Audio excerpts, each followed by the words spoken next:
What up, what up, what up, what up, what up, good people, man? Welcome to another episode of Married to the Lakers. But the NBA is my side chick. I am your official senior correspondent from the streets be talking, and they know what's going on. .com.org, radio station, sports, 674 AM FM, on your dial. Not sure if any of that is real, but that's what everybody else be saying when they have shows like this. So listen, man. Um, didn't think I'd be coming on here saying this, but the Lakers got sold again. I'm on here for one reason and one reason only. We all saw the last name and we was all a little nervous. Um, we're gonna call this one Everything's Not As It Seems. So today, the about 14 months ago, the Bus family sold the Lakers for $10 billion. And we followed that with to Mark Walter, I believe his name is. He owns the Dodgers. And today we found out, not too long after that, that he just sold the team for $12.5 billion. Now, he sold the team to Bob Iger and Josh Kushner. A lot of this is going to be based in that last name right now. I ain't going to say it too many times because I don't know how this algorithm thing works. But I will say this. As a Lakers fan, as a person who is sports, I'm not going to make this super political. Anybody who saw that last name, a lot of us got a little nervous. And if I'm being totally honest, a fair amount of black people that are Lakers fans got even a little more nervous. And probably a lot of heavy amount on the Latino fans too, because, that Kushner is attached to a name, the guy in office, polarizing individual. I'll say that. Um, let's talk. A couple of things I know. I found out some information, did some digging. Josh Kushner is not Jared. Jared is married to Ivanka. Uh, Jared is heavily in support of everything that the Trump administration has going on. Josh has not been known as that. In fact, Josh's wife is heavily liberal, heavily leans Democrat. And to my understanding, I'm not sure if this counts for every term, but I know that publicly, Josh has came out and said he did not vote for Trump in one of the terms. This is only for the people who that kind of stuff means something to. This is just information for you to have. If you look into his like political ideologies, they're not in alignment with everything that's going on with this administration, regardless of what you believe or who on side you, what side you're on. I'm just giving you what's going on with the facts, and that's kind of all I know. Venture capitalist, his company Thrive, I believe it's called Thrive. It's like two branches of this Thrive Investments, or Thrive something. Their goal is to restore legacy brands. I don't know how much he knows about sports. I don't know how his leadership is. I have no idea on none of that. I know that they just bought the Giants, and this is something they've been working on. To my understanding, this sale went through because Bob Iger and Josh, were in talks to buy one of the expansion teams that was coming into Vegas. And the price got so high that they decided to just start asking around if they could buy a franchise that already exists. And it makes sense. If you had 10 billion, 8 billion, 9 billion for the Vegas team, and you know that you're going to also have to build a stadium, which might cost you another 1 or 2 billion, hey, man, what's up with them Lakers? Not for nothing. Mark has some stuff going on with the federal government, and they're investigating him about his finances. So he might have been trying to get from under some stuff too. I don't know. I ain't got no facts, baby. I told you I'm reporting from the streets.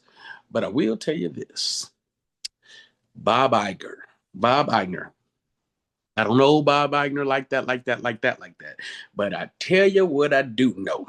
As much as I can sit on here and give you a whole podcast off the top of my head for the Lakers, I can also give you a whole podcast off the top of my head for Marvel MCU stuff. Why is that important? Because Bob Iger was the CEO of Disney that was at the helm as the MCU was on its ascension.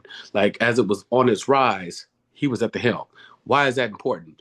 Because Kevin Feige, the dude that we know runs all the stuff that's going on with the MCU, had this was his brainchild, this was his idea, and Bob Iger gave him all the keys and super empowered him to create this very, very successful thing.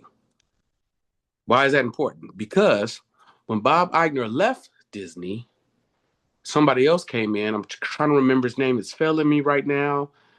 Bob Chapek might have been. I might be messing that up, but I think it might have been Bob Chapek, but whoever his successor was came in and they did not totally empower Kevin Feige. They then focused on streaming, and that phase four with a lot of the She-Hulk and a lot of the stuff that came through when they were going heavy on the streaming shows, and you had some good and some bad and some kind of all over the place, and they was going heavy, heavy, heavy on the Marvel. That was his successor. It got so bad and the value of the company started going down, they had to bring Bob Iger back in, who then re-empowered Kevin Feige again to now clean up the slate, give us Doom, bring back some of the things that we want out of this universe. Why am I saying all this on the Lakers podcast?